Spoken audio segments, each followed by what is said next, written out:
The air was thick with smoke, screams echoing through the chaos, but firefighter Jack Lawson only had one thought: get to the top floor before it's too late.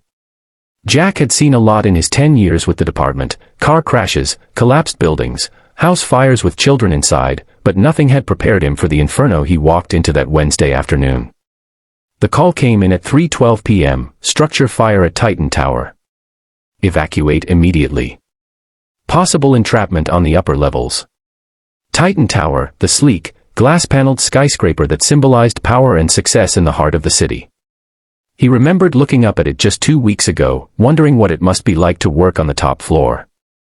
Now he was racing toward it, sirens blaring and smoke curling into the sky. As the fire crew assembled outside the building, they learned that most of the employees had evacuated safely.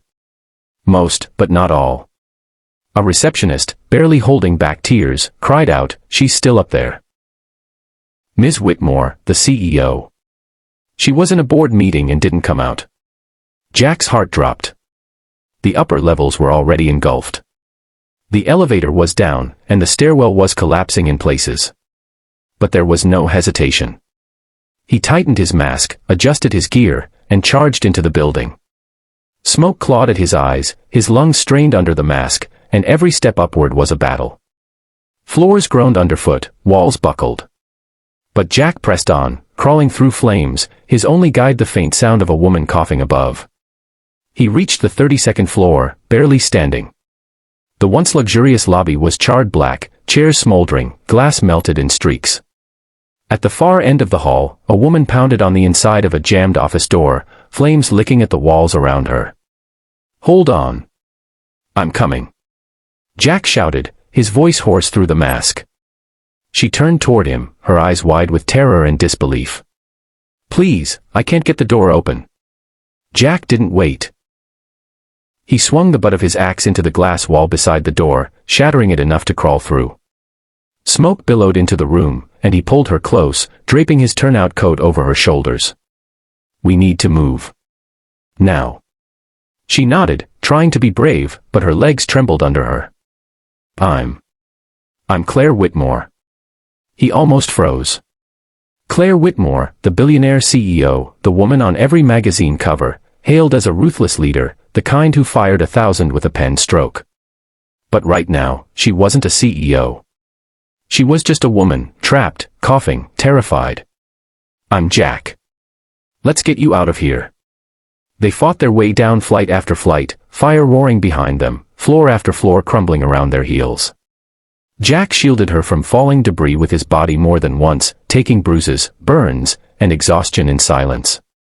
Somewhere around the 10th floor, Claire collapsed. I can't go anymore." Jack knelt beside her, gripping her shoulders. "Look at me, Claire. You can.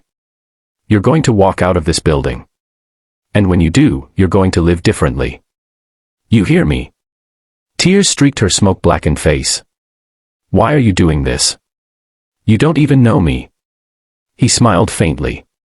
"Because every life matters. Even when the world forgets that." It was just enough. She got up. One step. Then another. Jack held her hand the entire way until daylight broke through the smoke and they burst out the front doors, coughing and stumbling, collapsing on the pavement to the roar of cheers and gasps from the crowd outside. Paramedics rushed to them. Claire was wheeled away, her hand never letting go of Jack's until the last possible second. The story went viral within hours. Headlines screamed, "Unknown firefighter saves CEO in Tower Inferno."